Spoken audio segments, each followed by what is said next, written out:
Hello అండి, అందరికీ welcome back to my channel అండి. ఈరోజైతే మీకు ఒక చిన్న టిప్ చెప్దామనేసి ఈ వీడియో చేస్తున్నానండి. ఏం లేదండి, మన రైస్లో అప్పుడప్పుడు ఒక్కొక్కసారి చాలా పురుగులు వచ్చేస్తూ ఉంటాయండి. చూడండి, ఇలా మా రైస్లో అయితే చాలా బియ్య పురుగులు వచ్చేసాయండి.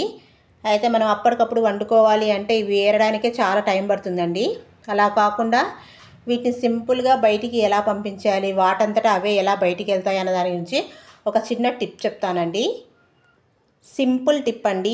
ఇది ఇంగువ అండి. మనం కర్రీస్లలో వాటిలో వేసుకునేది, కూరల్లో ఉపయోగించుకునే ఇంగువ అన్నట్టు. దీన్ని ఒక క్లాత్లో వేసేసి చిన్నగా ఇలా పొట్లంలాగా కట్టేసుకోవాలండి.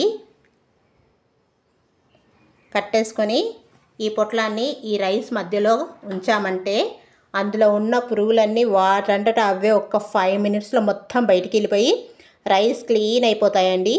ఇప్పుడు ఆ డెమో కూడా చూపిస్తాను, చూడండి. మనం ఇంగువ పెట్టడంతోనే లోపల ఉన్న పురుగులన్నీ ఇలా బయటికి వచ్చేస్తున్నాయి. చూడండి ఎలా వచ్చేస్తున్నాయో.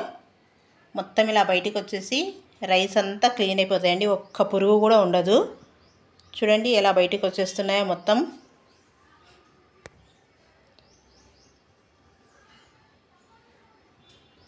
సరేండి, రైస్ మొత్తం ఎంత శుభ్రంగా క్లీన్ అయిపోయాయి. ఇందులో ఉన్న పురుగులన్నీ వెళ్ళిపోయాయండి.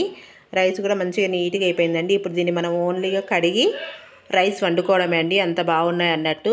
ఎలా ఉందో ఈ చిట్కా కామెంట్ చేసి చెప్పండి. ఇప్పటిదాకా ఎవరైనా ఈ చిట్కాని యూజ్ చేసిన వాళ్ళు చేసాము అని మెసేజ్ చేయండి. నచ్చితే లైక్ చేయండి, షేర్ చేయండి, సబ్స్క్రైబ్ చేయండి.